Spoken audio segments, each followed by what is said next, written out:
Mau tahu nggak gimana caranya bolongin plastik tempe? Setelah sekian purnama, Pak Su nggak bikin tempe dan sekarang bikin tempe lagi. Tapi punya kakak ipar.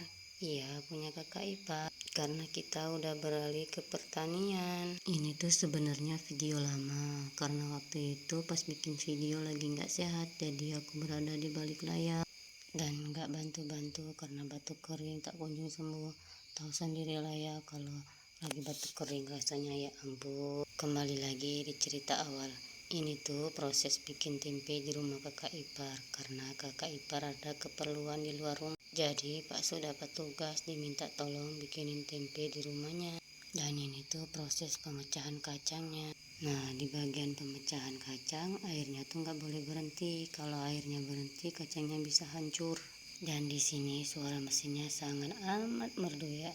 Saking merdunya rasanya mau duet sama Pak Su. Kan jadinya inget dulu waktu kita nikah. Harus duet. Jadi kita berdua dapat PR bersama. Dan kita menemukan lagu yang berjudul Pantun Cinta. Dan ternyata kita dapat saweran banyak. Gak sia-sia kita dapat PR, ya ampun.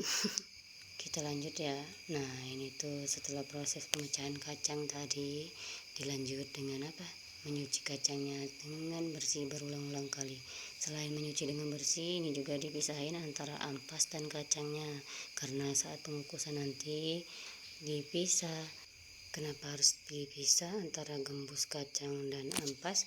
Ya jelas lah, karena ampas dan gembus itu waktunya singkat karena dia nggak perlu lama-lama dikukus. Tapi kalau kacangnya perlu lama, sekitar kurang lebih 1,5 jam lah. Nah, ini tiba waktunya pengukusan. Kurang lebih 1,5 jam baru bisa diangkat.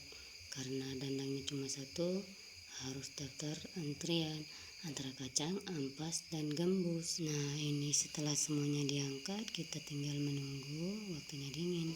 Setelah dingin baru bisa tempenya diragi. Bisa dilihat sendiri kalau yang dirak ini tempenya sudah jadi. Nah, inilah penampakan ngebolongin plastik tempenya. Dulu aku pas pertama kali pindah ke rumah Pak Su, terheran-heran kenapa kursi, lampu di depan TV semuanya pada bolong. Ternyata terjawab sudah.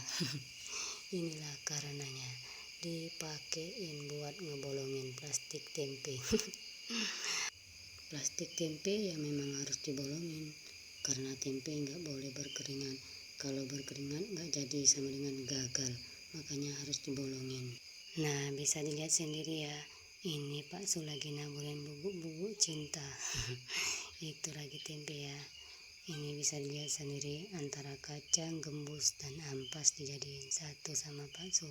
Alhamdulillah, ini proses terakhir dan semua keponakan ngebantuin.